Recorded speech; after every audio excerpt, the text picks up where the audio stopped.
আমিও চাই। সাকিব খানের সাথে একটা মানে মুভিটা নিশ্চয়ই ভালোই হবে, সো লেটস সি।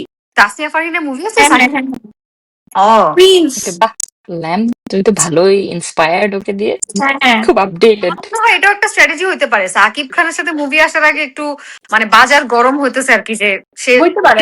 নায়িকাও হইতে পারে, সে গ্ল্যামারাস হইতে পারে। হ্যাঁ, বাট আই হোপ যে এটা আরেকটা লিচুর বাগান না, প্লিজ। লিচুর বাগান নিয়েও এনাফ হয়ে গেছে। না, কারণ ফারিন তো ইউজুয়ালি আজীবন খুবই মানে down to earth girl next ডোর বা এরকম প্লে করছে, সো আই থিঙ্ক ও একটা ট্রানজিশন ফর্মে আছে সাকিব খানের নায়িকা হওয়ার আগে, কিছু সাইড গিয়া আর মরুভূমির খেলা দেখায় দিল। তোমার জন্য আমার মন কখন